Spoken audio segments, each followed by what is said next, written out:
Someone once said that there are 3 steps to writing a great story. 1. Write a good sentence. 2.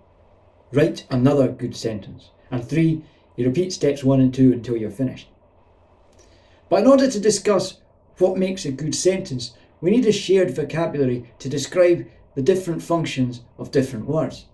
Now, maybe you learned your adjectives from your prepositions at school, but then forgot them. Or maybe, like me, you never knew the difference between an adverb and a conjunction. Either way, this video's a quick reminder of the different names we have for different types of words. Now, I'm not going to be doing very much about syntax on onlinewritingtips.com. First, because, well, truth told, I don't really have a Scooby. But more than that, because there are already some really great resources available online, and you'll find some links to some of those underneath this video. What we've got here is a quick run through some of the vocabulary that I'll be using as we go through the year. And whenever I have to deploy these terms, I'll refer you back to this video. Let's start with a simple sentence, Bob shouts. This sentence has a subject and a verb, which is the minimum necessary for a sentence to be complete. In grammar, the subject is the doer or the thing being discussed. In this sentence, the subject is Bob. The subject of a sentence is always a noun or pronoun. Bob is a proper noun. Nouns are words used to name people, places, things, animals, and sometimes qualities.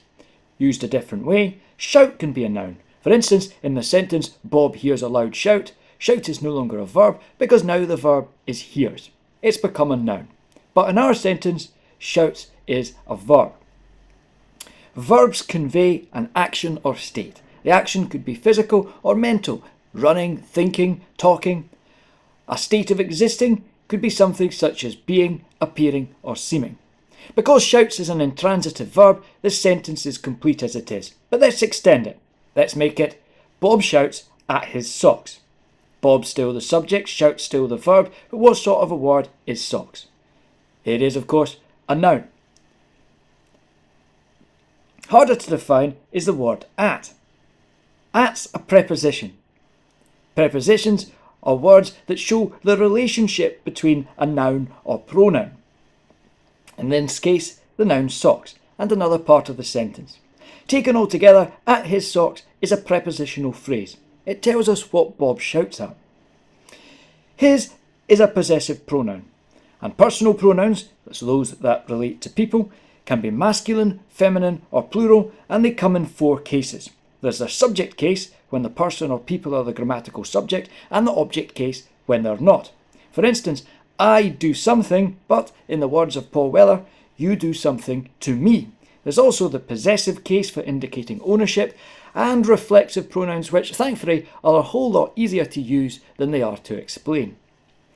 Within our prepositional phrase, his is also a modifier, and a modifier is a non-essential word that, well, modifies the phrase. In this case, his tells us which socks Bob shouts at, the nutter. But let's add in a couple more words to modify elements in the sentence. It turns out that Bob is angry at his socks because they're smelly. Hardly the socks' fault, but there you go. So what sort of a modifier is smelly in this sentence? Well, it's modifying the noun socks, so it's an adjective.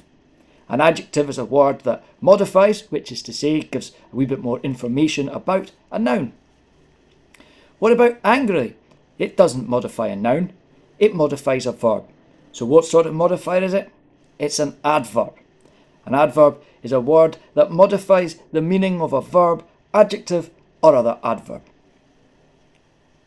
So there we have our sentence.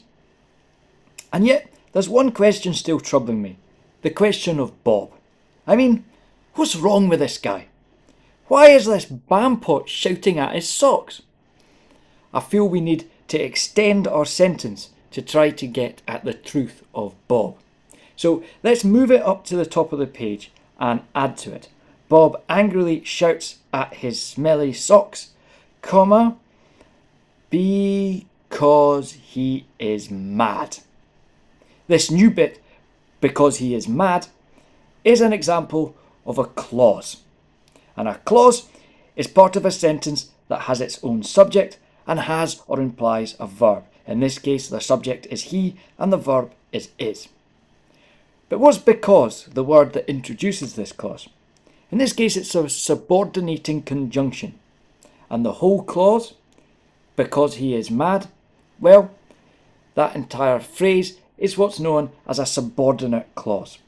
Subordinate clause is one that doesn't make sense on its own, but needs to be connected to something else. Because he is mad is, on its own, incomplete. It needs the rest of the sentence to make sense. Here's another example of a subordinate clause. If this example goes on much longer, what? The clause doesn't make sense on its own. We need to add on an independent clause in order for the sentence to be grammatically complete. If this example goes on much longer, we will all go mad. That's a full sentence, and the new bit is an independent clause. An independent clause being one that makes sense on its own. It could stand alone as its own sentence. One last thing, if we want to join those two sentences together, then we have only a few options.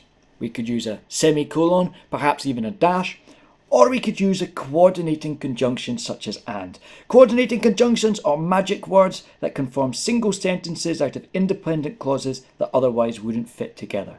There's 7 of them, and they are for, and, nor, but, or, yet, so. You can remember them because taken all together, they spell out fanboys. If you made it to the end of that video, then I salute you. I promise I will never ever put you through anything like that ever again. Thanks for watching and good luck with your writing.